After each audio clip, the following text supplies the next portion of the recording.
This trip is for family only, Leo said, his voice laced with a coldness that chilled my blood.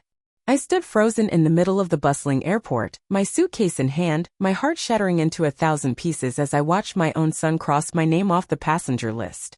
Megan is coming in your place, he added, not even bothering to look me in the eye, as if I were some annoying stranger. Isabel, my daughter-in-law, smiled that fake, polished smile I knew all too well. Go home, Catherine. This isn't for you. Her words pierced me like knives, but what hurt most was seeing everyone else look away. My own son, my flesh and blood, the boy I had raised with so much love, couldn't even hold my gaze while I was being publicly humiliated. But let me tell you how I got to that moment, because this story really began 3 weeks earlier, when I still foolishly believed I was a part of this family. The scent of cinnamon filled my kitchen as I prepared Leo's favorite orange pound cake. My hands trembled slightly, not from age, but from the thrill I'd felt ever since he had called me. Mom, we have a surprise for you, he'd said, his voice carrying a sweetness I hadn't heard in years. A family trip. All of us together. Those words were music to my ears. For so long I had felt invisible in my son's life, ever since Isabel had arrived and slowly, methodically, pushed me away from everything. Family dinners became intimate gatherings for two, celebrations turned into small affairs for just us, and I had become an obligation, a nuisance they tolerated. But this time was different. This time they had included me. They had remembered me.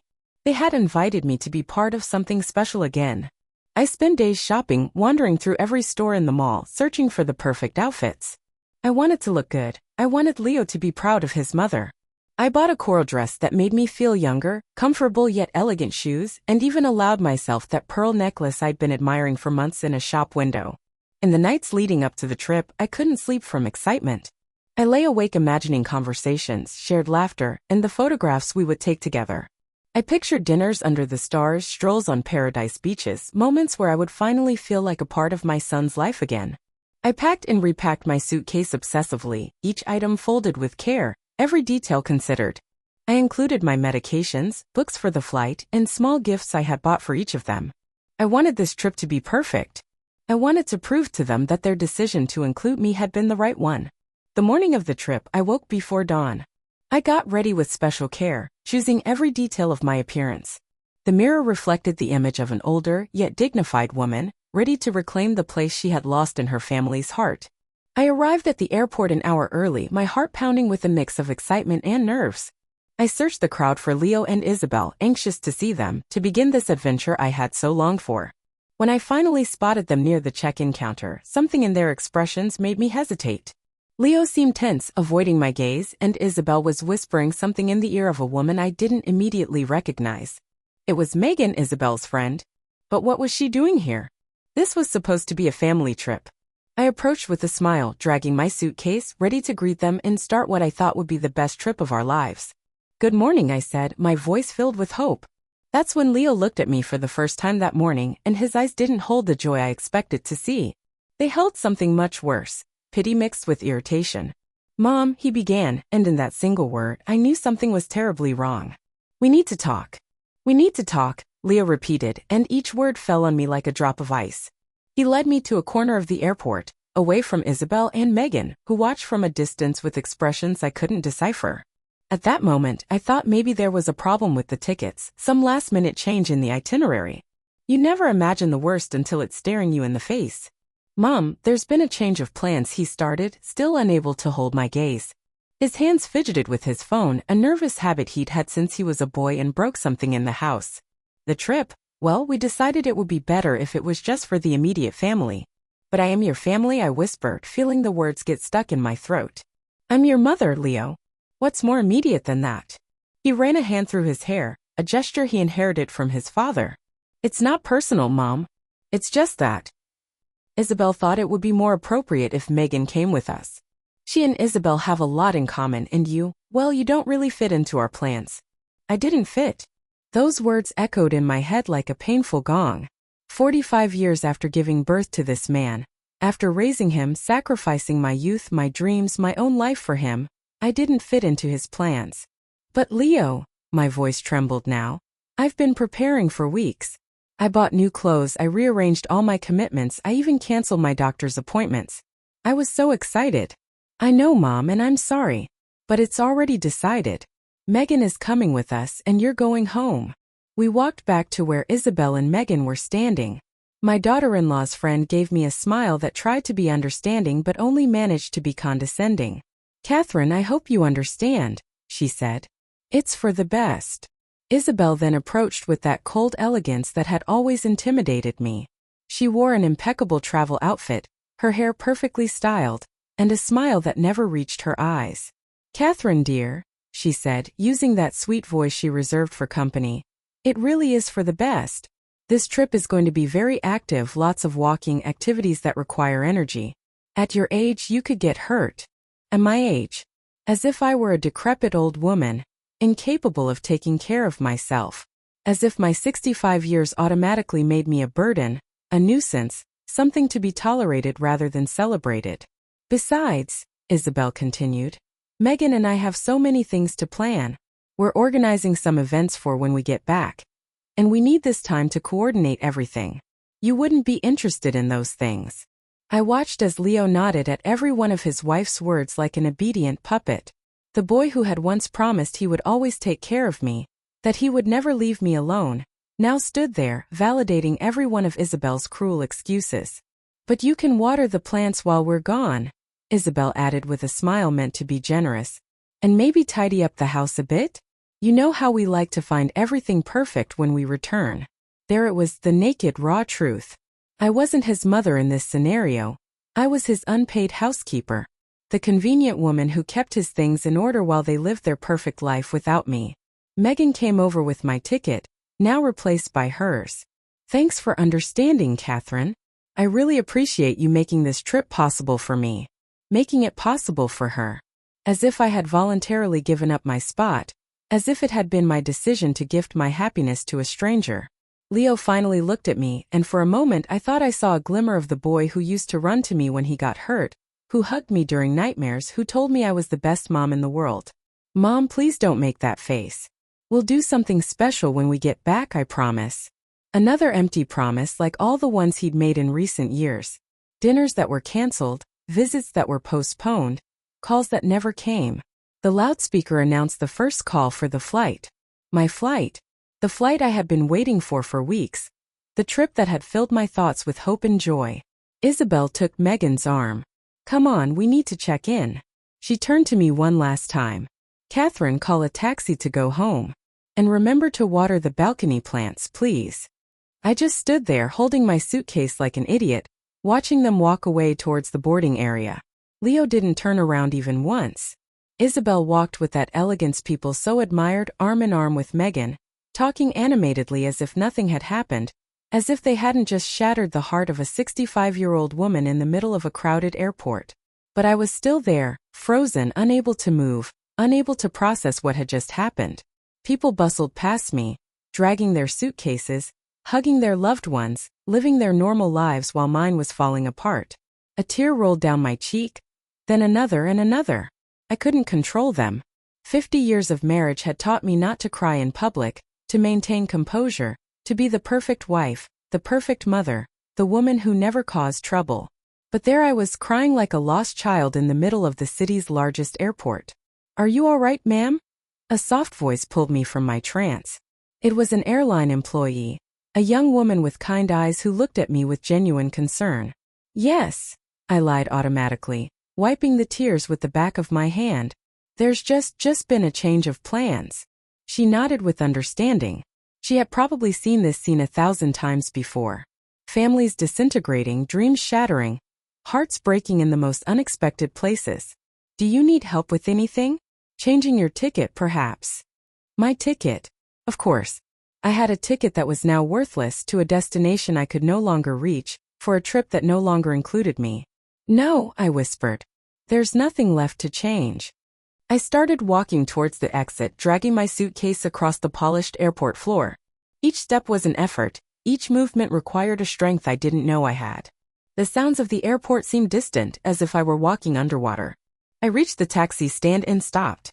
Where was I going to go? To my empty house, to those 4 walls that had been my prison for the last 5 years since I'd been widowed? To that house where Isabel's plants were waiting for me to water them, where her dirty laundry was probably waiting to be washed, where their fridge needed to be cleaned before their return. Taxi, ma'am. The driver looked at me impatiently. Yes, I murmured and gave him my address. The entire ride home, I couldn't stop thinking about Isabel's words. At your age, you could get hurt. As if I were a frail, useless old woman. As if my 65 years were a contagious disease to be kept at a distance. When had she started seeing me like that? When had I allowed others to decide what I could or couldn't do?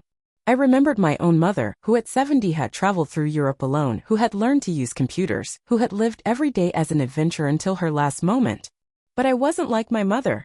I had become this small, frightened version of myself, someone who asked for permission to exist in her own son's life.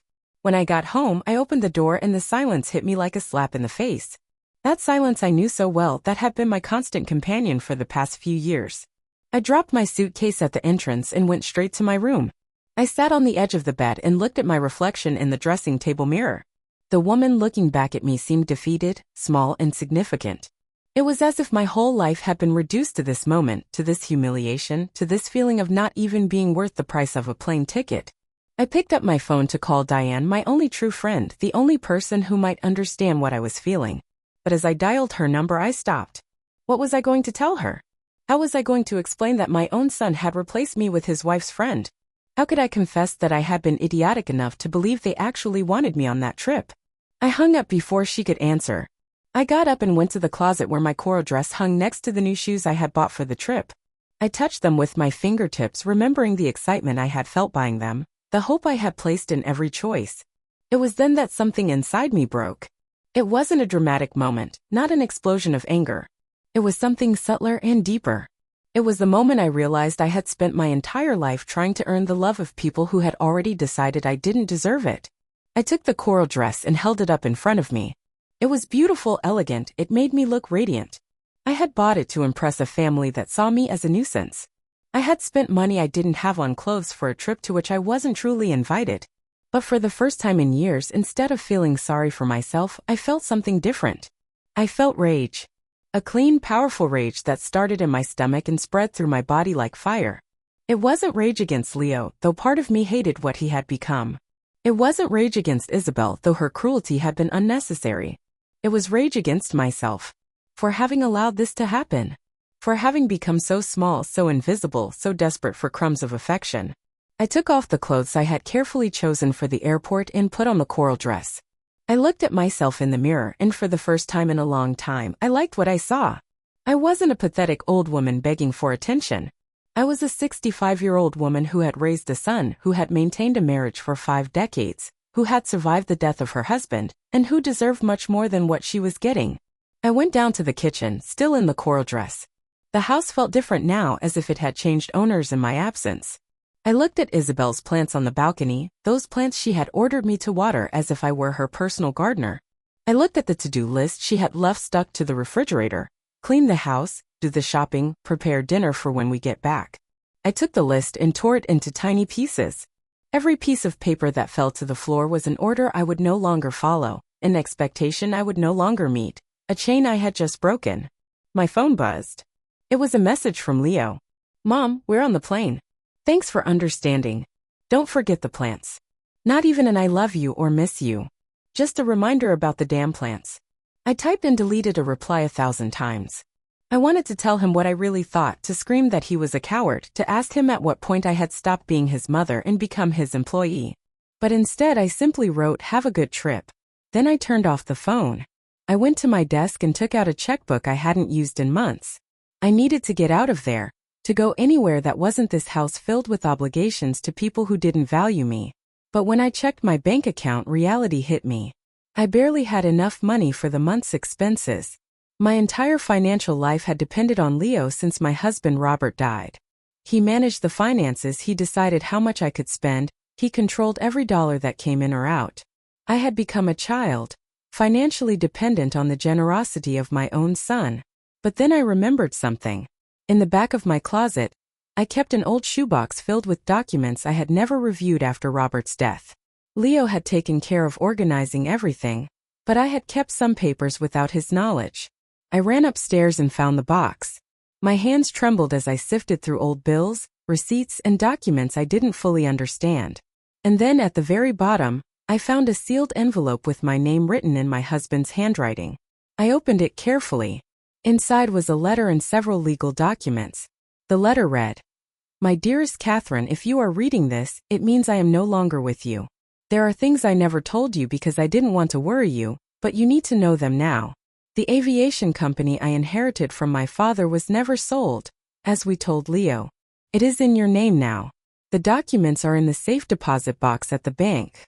The code is your date of birth. You are richer than you can ever imagine. Use this money to be happy, not to please others. I love you forever." My heart stopped. Aviation company? Safe deposit box? Rich. None of it made any sense. My husband had been an accountant, a modest man who lived on his monthly salary. How could there be a company I didn't know about? I checked the legal documents, and there it was, my name as the sole proprietor of Sunburst Airlines, a company that, according to the papers, operated domestic and international routes. The documents were dated just 6 months before my husband's death. I sat on the closet floor, holding the papers with trembling hands. My whole life had been a lie. While I was making do with a meager pension, while I was begging for my son's attention, while I was worrying about every dollar I spent, I was the owner of an airline. I called the bank immediately. After verifying my identity, they confirmed that I indeed had a safe deposit box in my name and could access it whenever I wanted. An hour later, I was at the bank, still in my coral dress, standing in front of a safe deposit box that would change my life forever. Inside were more documents, account statements showing figures that made me dizzy, and another letter from my husband explaining why he had kept this a secret. I didn't want Leo to know about the company until he was older and more mature. I was afraid he would become dependent on easy money. But now that I'm gone, the decision is yours. The current CEO, Mr. Harrison, has been managing everything. He will explain the details. I picked up the phone in the bank's private room and called the number on the documents. "Mrs. Vance," Mr. Harrison's voice sounded excited. "I have been waiting for your call for 5 years. Your husband asked me to keep the company running until you were ready." "Ready for what?" I asked, still in shock. "To take control of your company, ma'am. You are the owner of one of the most successful airlines in the country. Would you like to meet to discuss your options?" 2 hours later, I was sitting in an elegant office downtown, listening as Mr. Harrison explained that I was a millionaire, that my company employed hundreds of people, that I had planes flying all over the continent at this very moment. "And my son never knew any of this?" I asked. "Your husband was very clear about it. No one was to know until you decided what to do with the information." I thought of Leo, flying at that moment to his paradise destination, sending me messages about watering plants, treating me like a housekeeper while I was the owner of the airline he was probably traveling on.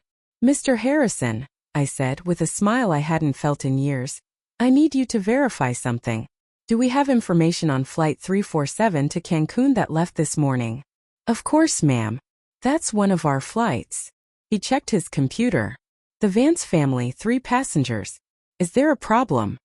"Not exactly a problem," I smiled more broadly, "but I think it's time they meet the real owner of the airline." "Mr. Harrison," I said, reviewing the documents that confirmed my ownership of the airline, "I need you to do me a very special favor. That flight, 347. I want to know all the details about those passengers." His fingers flew across the keyboard. "The Vance party," he murmured, reading the screen. "Leo Vance, Isabel Martinez Vance, and interesting. There's a Megan Solis who was added at the last minute, replacing a Catherine Vance." Catherine Vance. That was my name on the ticket I never used for the trip I was excluded from for the adventure they stole from me. But now, sitting in that luxurious office, looking at the financial statements of MY Company, everything had changed. "What kind of special services can we offer our VIP passengers?" I asked with a smile that Mr. Harrison couldn't quite interpret. "Well, ma'am, we have first-class upgrades, gourmet meal services, exclusive lounge access, and of course special greetings from the captain when it comes to important guests." "Perfect. I want you to contact the captain of Flight 347. Tell him he has the owner of the airline on board, and that he must give her a special welcome." Mr. Harrison looked at me, confused. "The owner? But you're here with me." "Exactly," I smiled. "I want him to announce that Catherine Vance, owner of Sunburst Airlines, is on board the flight." He understood immediately, and a knowing smile crossed his face. "It will be a pleasure, ma'am." While Mr. Harrison was making the call to the pilot, I imagined the look on Leo and Isabel's faces when they heard my name over the plane's loudspeakers. The woman they had just humiliated at the airport, the mother who didn't fit into their plans, the old woman who, according to them, could get hurt on the trip, turned out to be the owner of the airline they were flying on. "All set, ma'am. Captain Vasquez is delighted to make the announcement. He says it's an honor to know the owner is personally monitoring the quality of service." "Excellent. Now tell me, Mr. Harrison, what do I need to know about my company?" The next 2 hours were one revelation after another. My husband had inherited a small aviation company from his father and had turned it into an empire. We had contracts with luxury hotels, operated charter flights for celebrities, and our annual revenues were more than I had spent in my entire life. "Your husband reinvested all the profits into the company," Mr. Harrison explained. "He lived modestly so no one would suspect. But you, ma'am, are one of the richest women in the country." Meanwhile, my phone began to ring insistently. "Leo." I let it ring. "Isabel." I ignored the call. "Megan?" Why would my daughter-in-law's friend be calling me? Finally I answered. "Mrs. Vance." Megan's voice sounded nervous, almost frightened. "Are you really the owner of this airline?" "Hello, Megan," I replied with a calmness I didn't know I possessed. "How are you enjoying your flight? The one that was supposed to be my seat." "Owie." Leo is in shock. Isabel can't speak. When the pilot announced that you were the owner, Isabel went completely pale. I can imagine. Discovering that the woman you just publicly humiliated is actually your boss. "Mrs. Vance, please, I think there was a misunderstanding." "There was no misunderstanding, Megan. I heard very clearly when Isabel told me to go home because this wasn't for me. I heard when Leo told me I didn't fit into their plans. And I heard when you thanked me for making your trip possible." An awkward silence filled the line. I could picture the scene on the plane. Leo finally understanding that he had betrayed the only person who truly loved him. Isabel realizing she had completely underestimated the woman she considered a nuisance. Megan dying of embarrassment for being an accomplice to my humiliation. "Do you want to speak with Leo?" Megan asked with a trembling voice. "No," I replied firmly. "Right now, I'm busy getting to know my company. But tell my son that when he returns from his trip, he and I are going to have a very serious conversation." I hung up the phone before she could respond. Mr. Harrison had been listening discreetly and looked at me with admiration. "Ma'am, if I may say so, I think your husband would be very proud.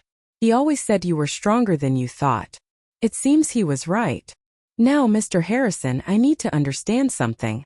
How is it possible that Leo knew nothing about the company? He never asked where the money for his college education came from? For his wedding? For the apartment we bought them? Your husband was very careful. He had a legitimate accounting firm that generated modest income, enough to justify a middle-class lifestyle. Large expenses were handled through fictitious loans or occasional bonuses. Leo never questioned anything. Of course, he hadn't questioned anything. Leo had accepted every gift, every financial aid, every opportunity as something he rightfully deserved. He had never wondered how a modest accountant could afford to pay for an expensive private university or finance an elegant wedding. "And now what, ma'am? What are your plans for the company?" For the first time in 5 years, I felt I had real options. I wasn't dependent on my son's charity. I didn't have to beg for his attention. I didn't have to accept being treated like a housekeeper in my own life. "First," I said, rising from my chair and feeling a new strength coursing through my veins, "I want to know everything about this company. Every plane, every route, every employee. And second," I smiled with a determination I hadn't felt in decades, "I want to plan the trip of a lifetime." My phone rang again. "Leo." This time I decided to answer. "Mom." His voice sounded desperate. "We need to talk." "Now you want to talk to me?" I replied. "How interesting." "Please, Mom. I don't understand what's happening. The pilot said you're the owner of the airline. That can't be true, right? Dad was an accountant. We never had much money." I listened to his voice, and for the first time in years I didn't feel the automatic urge to comfort him, to make him feel better, to minimize my pain to protect his. Instead I felt a strange, almost cold calm. Your father was many things you never knew, Leo. And apparently so am I. But Mom, if you really own an airline, why did you never tell us? Why did you live like you had no money? The question hurt me in a way I didn't expect. Why hadn't I known? Why had I lived for 5 years as a poor widow, dependent on her son's charity, when in reality I was a rich and independent woman? Because your father wanted to protect you, I said finally. He wanted you to be a hardworking and humble person before knowing the truth about our financial situation. But he died before he could tell you. And you decided to keep lying. His accusatory tone made my blood boil. Even now, even after discovering he had humiliated the owner of an airline, Leo found a way to make me feel guilty. I didn't know anything, Leo. I just found out today. After you left me stranded at the airport like I was trash. An uncomfortable silence filled the line. I could hear background voices, probably Isabel asking what was happening. Mom, Isabel wants to talk to you. I'm not interested in what Isabel has to say. She already told me everything I needed to know this morning at the airport. Please, Mom, she's very sorry. We're all sorry. Sorry for what exactly, Leo? For publicly humiliating me? For treating me like a housekeeper? Or are you sorry because you found out that the woman you belittled happens to be a millionaire? Another long pause. The answer to my question was in that silence. Mom, you know we love you. There was just a misunderstanding. No, I interrupted him. There was no misunderstanding. For years I have been treated like a second-class citizen in my own family. I have accepted crumbs of attention. I have begged for an invitation to my own son's table. I have lived waiting for the scraps of affection you decided to give me. Mr. Harrison was watching me from his desk, clearly impressed by the conversation he was witnessing. He motioned to me, asking if I wanted privacy, but I shook my head. I needed witnesses for this moment. Mom, please, when we get back we can fix all this. We can talk, we can what, Leo? Pretend it didn't happen? Pretend you didn't tell me I didn't fit into your plans? Act as if Isabel didn't order me to go home like a punished child. It was a mistake, Mom. Isabel was stressed about the trip. I was nervous about work. We weren't thinking clearly. There it was again. Excuses, justifications. Everything but a real apology. Everything but acknowledging that they had deliberately hurt me. You know what, Leo? You're right about one thing. I don't fit into your plans. But it turns out, I no longer need to fit into anyone's plans but my own. What do you mean? I mean that this afternoon, I'm going to start making my own plans. I'm going to get to know my company. I'm going to travel to all the places I've always wanted to see. I'm going to live the life I deserve instead of the life you decided to give me. Isabel had taken the phone. Her voice sounded different, smaller, less certain than it had that morning at the airport. Catherine, it's Isabel. I wanted to apologize for what happened this morning. It really wasn't my intention to hurt you. It wasn't your intention to hurt me? I repeated. Isabel, you told me to go home because this wasn't for me. You treated me like a housekeeper. You gave me orders about watering plants and cleaning the house. Which part of that wasn't intended to hurt me? I thought you would understand. The trip was important for Megan and we had things to plan. And what am I in your mind, Isabel? A nuisance? A senile old woman? Someone less important? No, of course not. You're Leo's mother. Exactly. I am Leo's mother. Not your employee, not your nanny, not your personal gardener. I am the mother of the man who claims to love you, and you treated me like I was less than nothing. I heard Isabel start to cry. Part of me, the part that had been trained for decades to comfort others, wanted to tell her it was okay, that I forgave her, that we could forget what had happened. But that part of me had died that morning at the airport. Isabel, I continued, with a voice I didn't recognize as my own. For years you have been pushing Leo away from me.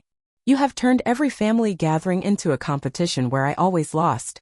You have made my own son see me as a burden instead of his mother. That's not true. It's completely true. And the worst part is, Leo has allowed you to do it. My own son has chosen your comfort over my dignity, time and time again. Leo had taken the phone back. Mom, please, when we get back, everything will change, I promise. No, I said, with a firmness that surprised me. I don't need your promises anymore, Leo. I don't need to wait for you to decide to include me in your life. I don't need to beg for crumbs of your attention. What are you saying? I'm saying that for the first time in 5 years I feel free. Free from expectations, free from disappointments, free from the desperate need to earn the love of people who have clearly decided I don't deserve it. Mr. Harrison passed me a note. The flight lands in 3 hours. Any special instructions? I smiled as I read the note. Leo was still talking, pleading, promising changes that we both knew would never come. Leo, I interrupted him, enjoy the rest of your trip. When you get back, you'll find your house exactly as you left it. Isabel's plants will still be alive, don't worry.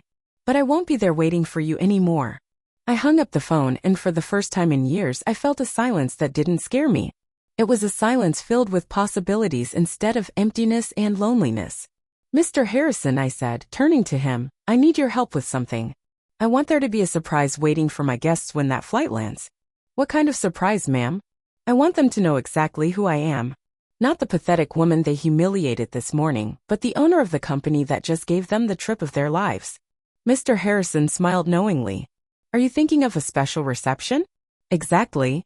I want them to fully understand what they have just done when they get off that plane.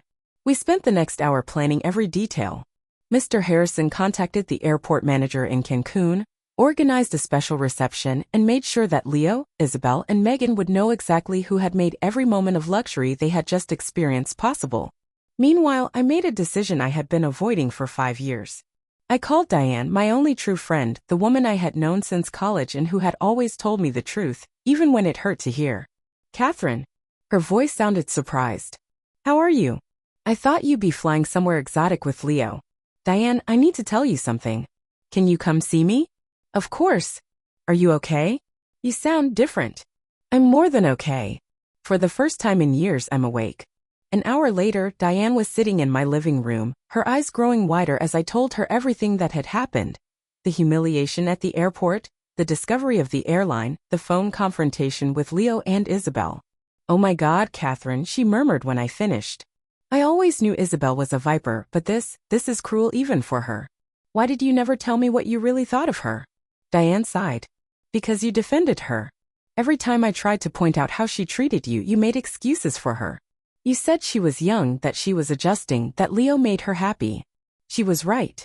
I had spent years justifying Isabel's behavior, downplaying her slights, convincing myself that I was too sensitive, too demanding, too needy. And Leo, Diane continued, that boy you raised became a man who allows his wife to treat his mother like trash. The words hurt because they were true. The sweet boy I had raised, who had once promised to always take care of me, had become a stranger who chose the comfort of his marriage over respect for his mother. But now everything is different, I told her. I have options I didn't know I had. I have power I didn't know I possessed. And what are you going to do with that power? It was a good question. What was I going to do? Part of me wanted revenge. I wanted to use my new position to make Leo and Isabel pay for all the years of humiliation. But another part of me, a deeper, wiser part, wanted something different. I want to live, I said finally. I want to live as the woman I am, not as the pathetic shadow I had become. Diane smiled. That's the Catherine I knew in college. The woman who was brave, independent, who wasn't afraid of anything. Was I really like that? You were incredible. You were the only one in our class who dared to challenge the professors when they were wrong. You were the one who organized student protests, who defended the Shire girls when they were bullied. I struggled to remember that woman. 45 years of marriage and motherhood had buried the rebellious Catherine under layers of complacency and self-sacrifice. You know what's the saddest part? I said. I spent so much time trying to be the perfect mother, the perfect mother-in-law, that I forgot to just be myself. It's not too late to remember who you are. My phone rang. It was Mr. Harrison. Mrs. Vance, I have news from the Cancun airport. The flight has landed, and your guests have received the full message about who you really are. How did they react? According to the airport manager, Leo looked completely devastated, Isabel wouldn't stop crying, and Megan looked like she wanted to disappear. They were handed a letter that you dictated and a special itinerary for the rest of their stay. The letter was simple but clear. It explained that all the luxuries they were enjoying, the 5-star hotel, the private excursions, the gourmet dinners, were courtesy of the woman they had humiliated that morning. It told them they could enjoy the trip they had stolen from me, but that when they returned, they would find a very different world. And the special itinerary? I asked. Every activity includes a small plaque that says, courtesy of Catherine Vance, owner of Sunburst Airlines. The hotel manager will constantly remind them that they are enjoying the generosity of the lady they excluded from the trip. I couldn't help but smile. It wasn't exactly revenge, but it was poetic justice. Perfect. Now, Mr. Harrison, I want you to organize something for me. I want the best trip you can plan. I don't care about the cost, I don't care about the distance. I want to see all the places I've always dreamed of knowing. When would you like to depart, ma'am? I looked at Diane, who was watching me with a proud smile. I looked at my house, filled with memories of a life that no longer belonged to me. I looked out the window at a world that was finally ready to explore. Tomorrow, I said. I want to leave tomorrow. Diane applauded. Catherine, can I come with you? Would you leave everything to come with me on an adventure? My dear, I've been waiting for this invitation for 5 years. For the first time since my husband's death, I felt as if my life were beginning instead of ending. The next morning, I woke up with a feeling I hadn't experienced in years, pure excitement for the day ahead.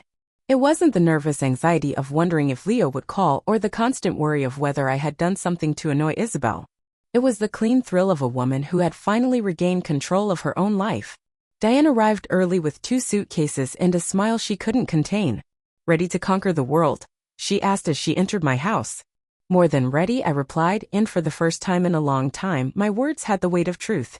Mr. Harrison had worked all night preparing our itinerary. First stop, Paris. The city I had always dreamed of knowing but could never visit because it was too expensive or because Leo needed the money for other things. Then Venice, then Japan, and finally, a week at a private resort in the Maldives. Ma'am, Mr. Harrison had told me over the phone, I've booked the presidential suite in every hotel. You will have private chauffeurs, personal guides, and access to experiences normally reserved for royalty. As I packed, my phone wouldn't stop ringing. Leo called every half hour. Isabel sent desperate text messages. Even Megan had tried to contact me. They all wanted to talk, to explain, to make me understand their behavior. But I no longer needed their explanations. For the first time in my adult life, other people's opinions about my decisions didn't matter. Are you going to answer them? Diane asked as she watched me ignore another call from Leo. Eventually, I replied. But not until I fully remembered who I am without them. A limousine arrived for us at noon. The driver was an employee of my airline, an older man named Isaiah who had worked for my husband for 20 years without my knowledge. Mrs. Vance, he said with genuine affection, your husband talked about you constantly.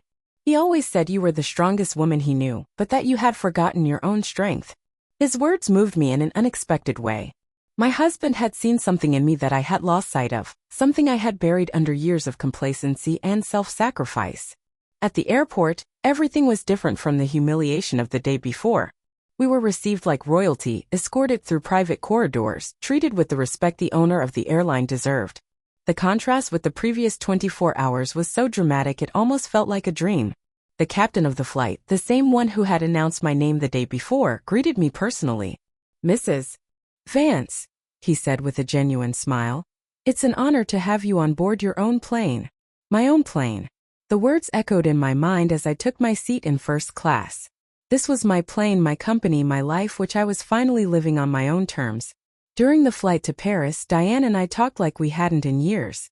She told me about her divorce 5 years ago, about how she had regained her independence, about the trip she had taken alone and the things she had learned about herself.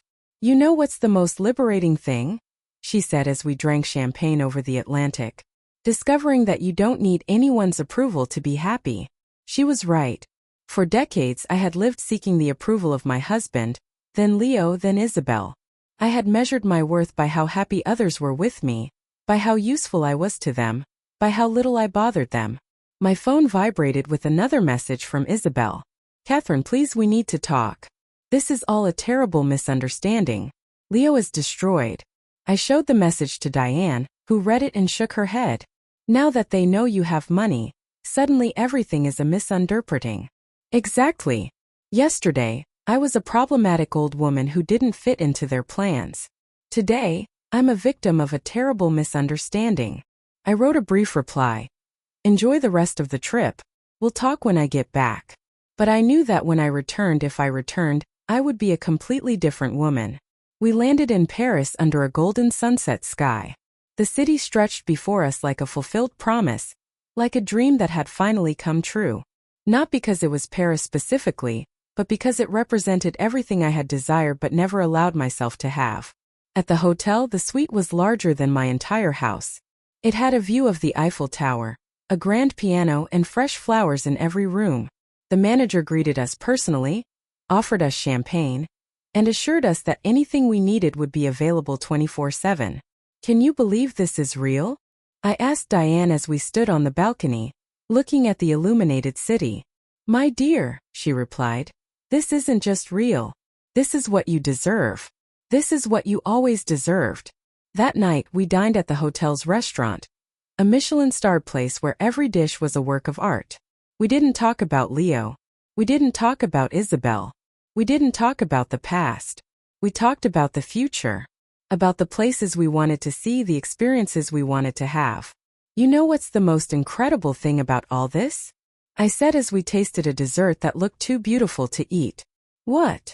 That for the first time in my life, I'm doing something completely for me. Not to please anyone. Not to meet others' expectations. Not to earn someone's love. Just for me. Diane raised her glass. To the new Catherine, she toasted. To the woman who was always there, waiting to be rediscovered. We toasted under the lights of Paris. Two women in their late 60s who had finally understood that life doesn't end when others decide you're no longer important. Sometimes true life begins exactly at that moment. 3 weeks later, I returned home transformed, not just by the incredible places I had visited or the experiences I had lived, but by something much deeper.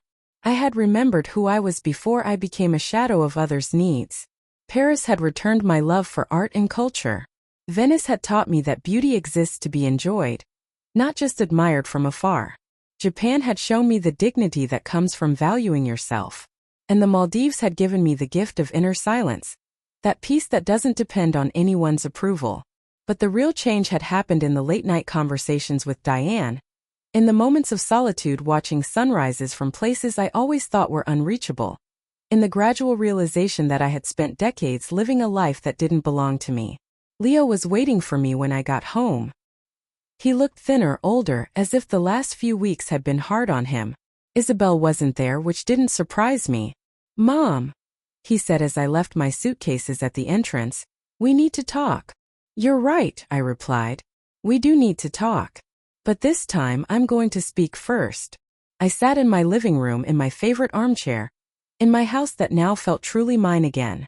Leo sat opposite me, nervous like a child who knows he's in trouble.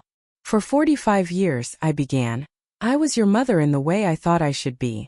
I gave you everything I had. I sacrificed my dreams for yours. I made myself small so you could shine. And when your father died, I continued doing the same because I thought that's what a good mother should do. Leo tried to interrupt, but I raised my hand. I'm not finished. When Isabel came into our lives, I allowed her to push me away from you because I thought a good mother-in-law should step aside. I accepted crumbs of attention because I thought it was better than nothing. I became a spectator in my own son's life because I thought that was love. Mom, I never wanted, but you did want it, Leo. Every time Isabel disrespected me and you said nothing, you were choosing. Every time I was treated like a housekeeper and you allowed it, you were deciding what kind of man you wanted to be. And that morning at the airport, when you told me I didn't fit into your plans, you finally showed me where my place was in your new life. Tears were running down his cheeks, but I felt strangely calm. I wasn't speaking from pain or rage. I was speaking from clarity. I'm sorry, he murmured. I'm sorry for everything. Isabel is sorry too. She wanted to come apologize, but I thought it was better if we talked first. Isabel is sorry? I asked. Or is she sorry she found out that the woman she humiliated happens to be a millionaire? Leo couldn't answer that. And his silence was answer enough. Leo, you are my son and I will always love you. But I am no longer going to live my life waiting for scraps of your attention. I will no longer accept being treated like a second-class citizen in my own family. What does that mean? It means things are going to change. First, I'm moving out. His eyes widened in shock. You're moving? Where? I've bought an apartment downtown, near my company's offices. I'm going to be actively involved in managing the airline. Your father built something incredible and it's time for me to get to know it. But Mom, this is your house. I grew up here. All our memories are here. This house is full of memories of a woman I no longer am. The new Catherine needs a new place. I told him about my plans. I was going to create a foundation to help older women who had lost themselves in others' expectations. I was going to travel regularly, exploring the world that had been waiting for me for decades. I was going to live each day as a gift instead of an obligation. And us? He asked in a small voice. What about our relationship? That depends on you, Leo. If you want a relationship with me, it's going to be on terms of mutual respect. I will not tolerate any more disrespect from Isabel. I will not accept being treated as a nuisance. And I will not beg for your attention. Isabel really wants to change. Isabel wants to maintain access to the family wealth she just discovered. There's a difference. We talked for hours. Leo cried, apologized, promised that everything would be different. Part of me wanted to believe him, wanted to go back to being the accommodating mother who forgave everything. But I had learned something important in those 3 weeks. Forgiveness doesn't mean allowing the same mistreatment to happen again. I love you, Leo, I told him as he was preparing to leave. But for the first time in my life, I love myself more. And that's not going to change. After he left, I sat on my balcony with a cup of tea, looking at the plants Isabel had ordered me to water. They were perfect, green, and flourishing. I had taken care of them, but not out of obligation. I had taken care of them because I liked to watch them grow. My phone rang.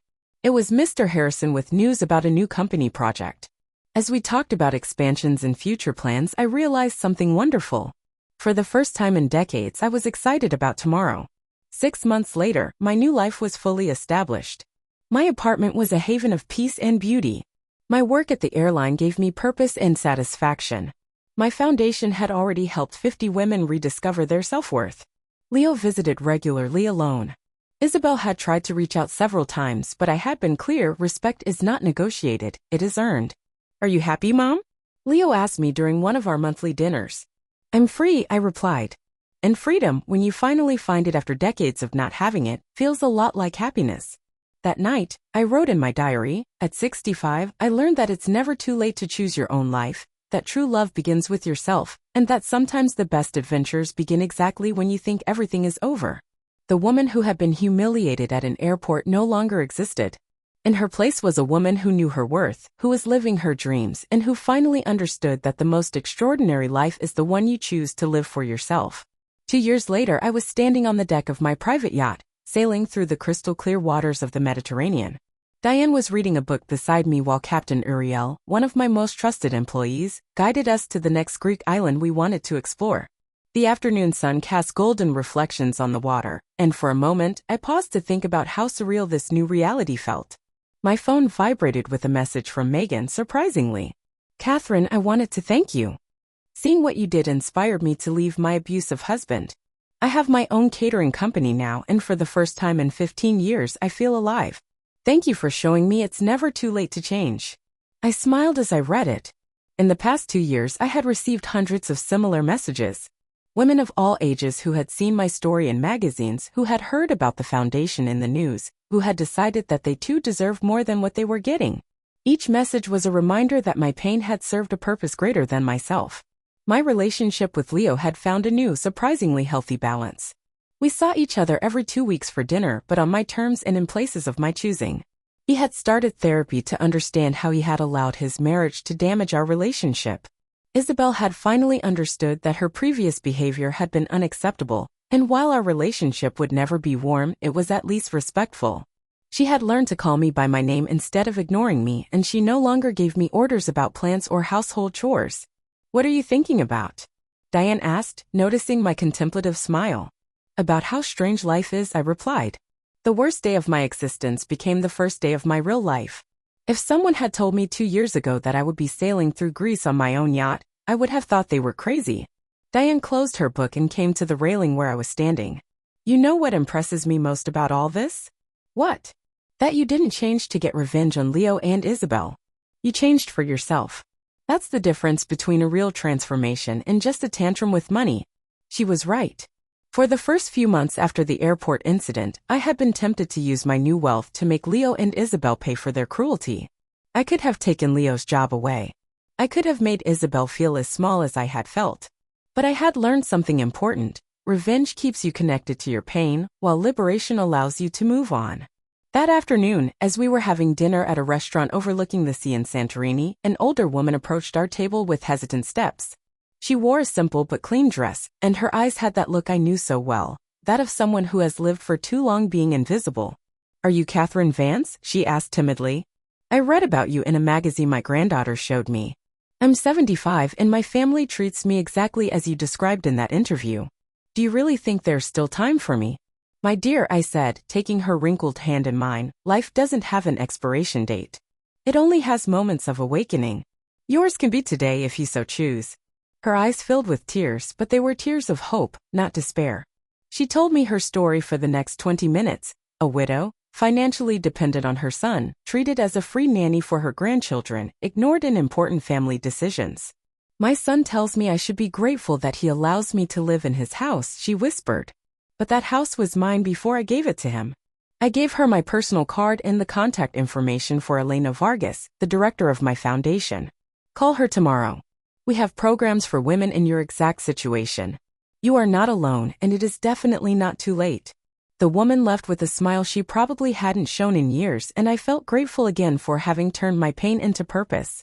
That night, I wrote in my diary, I discovered that the true legacy is not the money you leave or the companies you build. It's the number of people you inspire to value themselves. It's showing other women that their story doesn't end when others decide they are no longer important. It's proving that dignity is not something others grant you, but something you reclaim. The next day, as we were sailing towards Mykonos, I received a call from Mr. Harrison with exciting news. Ma'am, we have several interesting proposals. An international television network wants to make a documentary about your story and the foundation. There's also a publishing house that wants to publish a book about your experience. And a group of universities wants you to give lectures on personal reinvention after 60. What for? I asked, though I already knew the answer. To show the world that reinvention has no age, that dignity is non-negotiable, and that sometimes the most beautiful endings begin with the most painful rejections. I looked at the infinite horizon stretching before us, filled with possibilities I was just beginning to explore. I thought of the Catherine from 2 years ago, the woman who had stood in an airport with a broken heart, feeling as if her life was over. If I could talk to that woman, I would tell her that the pain she was feeling wasn't the end of her story, but the prologue to the best part. Tell them yes to everything, I replied. But with one condition. The message must be crystal clear, no matter how old you are, no matter how long you've lived for others, no matter how many times they've made you feel invisible or insignificant, it is never too late to choose to live for yourself. Diane applauded from her chair. Now that's a lecture worth hearing. That afternoon, as the yacht rocked gently in the waters of the bay, I received an unexpected call from Leo. His voice sounded different, more mature, more thoughtful. Mom, I wanted to tell you something. Isabel and I are seeing a marriage counselor. We're working on our behavioral patterns, especially how we treat the people we love. I'm glad to hear that, Leo. And I wanted to ask you something. Do you think you'll ever be able to forgive me completely? The question took me by surprise. I had been so focused on rebuilding my own life that I hadn't thought much about forgiveness. Leo, I said after a moment, I have already forgiven you. But forgiveness doesn't mean forgetting, and it definitely doesn't mean allowing the same behavior again. It means choosing not to carry resentment because it's too heavy for the new life I'm building. And us? Our relationship. Our relationship is better now than ever before because it's finally based on mutual respect instead of my desperation for your approval. When I hung up, I realized that conversation had marked the definitive closure of my old life. I was no longer the mother begging for crumbs of attention. I was a whole woman who chose to have a healthy relationship with her adult son. At sunset, as I watched the sun sink into the Mediterranean, painting the sky in oranges and pinks, I thought of all the women who, at this very moment, feel invisible, who believe their best days are behind them, who think they don't deserve more than what they're getting. Because that was the truth I had learned at 65 when a cruel rejection gave me back the greatest gift of all, my own life, finally lived on my own terms.